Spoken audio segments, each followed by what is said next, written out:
guys, my name is Crystal and welcome to my YouTube channel. Hi, good morning. It's a lovely day outside, a lovely day for a walk, which I've just come back from.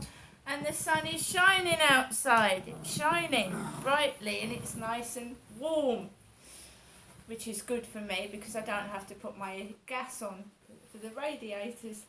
Right guys, so I decided around 10 a.m. to take Max, my lovely chewy chihuahua, out for a walk around the Rochester Riverside because the sun was out and he goes out for a walk 3 times a day. I know he's a small dog, but even a walk around the block gets me out of the flat, gets me some exercise and fresh air, and it also gives Max exercise. Dogs need exercise. Dogs can get fat just staying indoors, sat down eating, just as humans can. So it's important to take your dog for a daily exercise, as well as yourself, I would imagine. So I was going to plan a trip to London today. I discussed it with my son a couple of days ago that I would go up today, maybe, and to see my son in London, who lives in London. I live in Rochester, and go up and see the sights, maybe the London Eye, Buckingham Palace from the outside, because I can't afford to go in, not at 60 quid. And I'm afraid that the trains have come to a complete standstill here in Rochester. For the past few days, there's been a train on the train track, Rochester Railway Station, not in use. NOT, not in use. So the only way I can get up to London is by train, public transport, because I can't drive. I've never learnt to drive, and I don't really want to because I'm a hazard.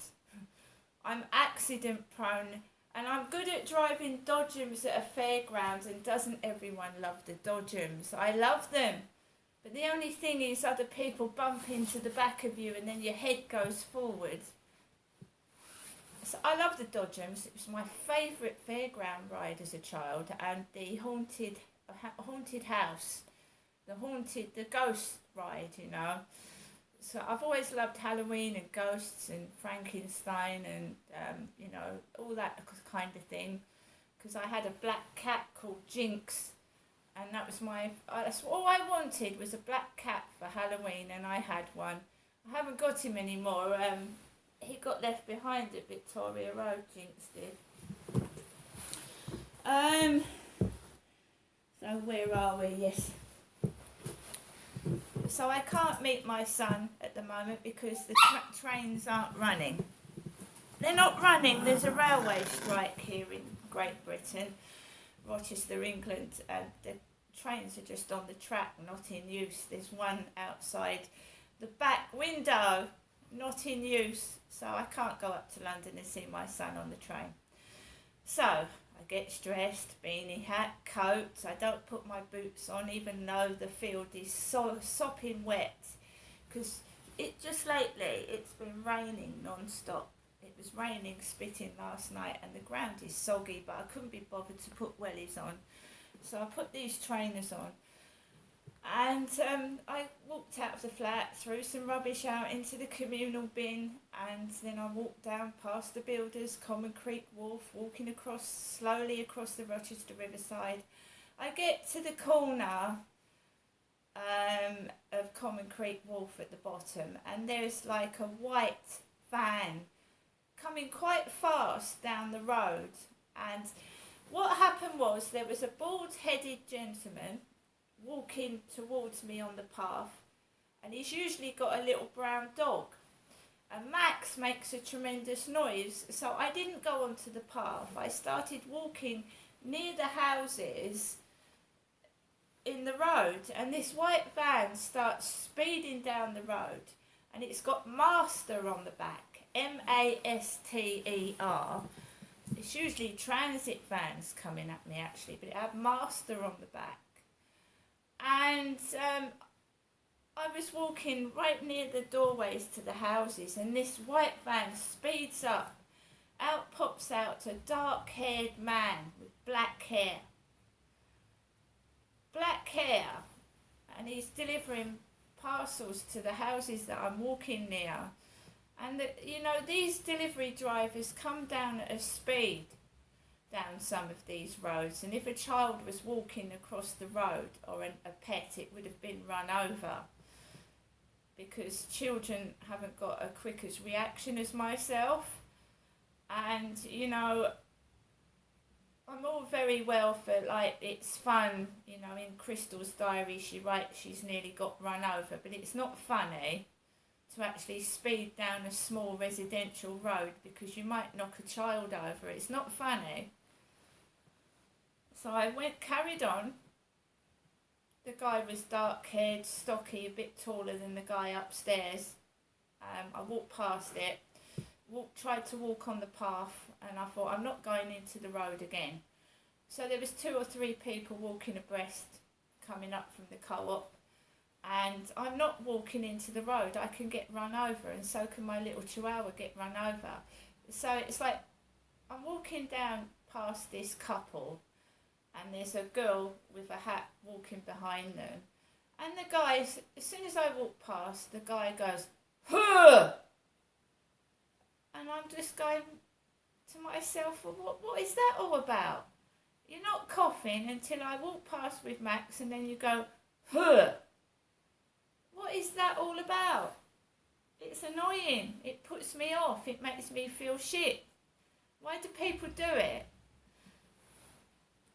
So I cross it over, go past Costa Coffee, and Laura, who speaks to my son when he's down here in the coffee shop, Laura walks past the coffee shop, Laura does, and she's walking with a fella, and I walk round the back of Costa Coffee, and there's an old man with his back turned towards me, an old man with grey hair, and he's spoken to me before. He said good morning.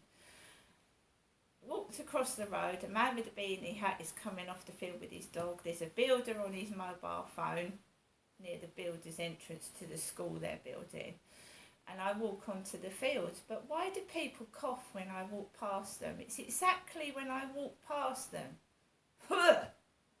It makes you feel, ugh. Gets onto the field, walks Max. There's a bloke walking a white dog. The white dog's off the lead. I put Max on the lead. I keep Max under control, walk around the field, come off, and come home. And as you can see, I've got ginger hair. My hair's not black. It's ginger-ish. I listened to my mother Jennifer's answer phone message before I went out on loudspeaker. She said, I really did enjoy seeing you yesterday, where it didn't feel like it because she packed my bags up before it was time to go.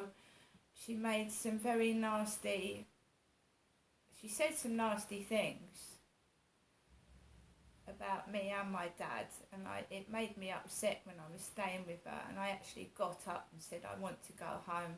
Can you please get me a taxi? I want to go home. She mentioned my dead brother. She was like making things like saying it on purpose to upset me, and I'm trying to get over that. I want a brand new start. I want to meet somebody, settle down and find happiness. And she keeps saying to me, Jennifer doesn't go to coffee mornings. Jennifer doesn't join clubs. Well, I'm not Jennifer, and I want to join clubs and coffee mornings, and I want to go back to church. So that's something when they're creating havoc upstairs on a Sunday. Maybe I should start going to church again, you know. If I get a racket on a Sunday, I can just go to church. Do you know what I mean?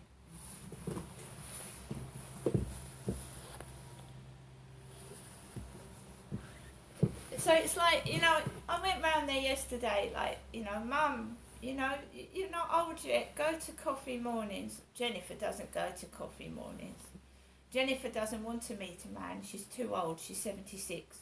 She's ready for the grave. I mean, that makes me feel awful. It makes me feel ill. There's me trying to cheer my mum up, and she's like, no, I'm 76. I haven't got long left. And I'm saying, Mum, I'm 54. I want to go out, I want to meet people, I want to do things. Well, that's up to you. I don't want to. And I can't, I want to visit my mum, but I do feel depressed the day afterwards. Like I don't want to do anything. I don't want to go anywhere because of the things she said to me the day before. Today I'm not going anywhere because I don't want to get in a mood with anybody. The things she said yesterday really, really upset me. She dragged something up and it hurt and it was done to sting. It was something a bitch would do when they're trying to get their own back on somebody. It was really hurtful. And I don't want to mention it because it brings back up old memories, but she was a real bad bitch yesterday. And I was just sat in the chair trying to relax. And she wanted me to go home. She wanted an argument. And this is exactly what her marriage was like. My dad would be sat there watching the telly, and then she'd stand on his foot or drop tea on him or something to cause a disturbance. Some people cannot operate unless they've got some sort of, they've got to draw the attention to themselves. You can't be quiet. You can't sit down and be quiet. Someone's got to come across and cause a scene, upset somebody when they're completely quiet, sat down. There's a lot of people like that. They can't stand it when it's quiet and normal. They've got to cause a disturbance. Be loud and vulgar to cause a disturbance. And when somebody is naturally quiet, I mean, if you stand on someone's foot, they're going to get cross. What did you do that for? So I'm not going anywhere today. My mum gave me enough food to feed a family of 6 yesterday. And she actually said that, I think you've got enough, you don't need to go out, do you? And that's what I feel like this morning. I don't want to go out. I feel terrible. I feel upset what was dragged up yesterday. I love my mum, and you know what I mean, but you go up there with good intentions. Come on, mum, I don't go outside. I don't even go outside the front door, and I know she does. But it makes me feel like I don't want to go out my front door. I don't want to go anywhere, and I don't want to do anything, and I feel, you know what I mean? So I will get over it, and I have to go out and top up the gas at some point this week. So I will go out, but I'm not a fan of Boots opticians, so I'm going to try another opticians because my mum used to work there as a cleaner, and I've never worked in Boots. And I've always mainly had my eye tests in Boots. I think it's time to try somewhere else.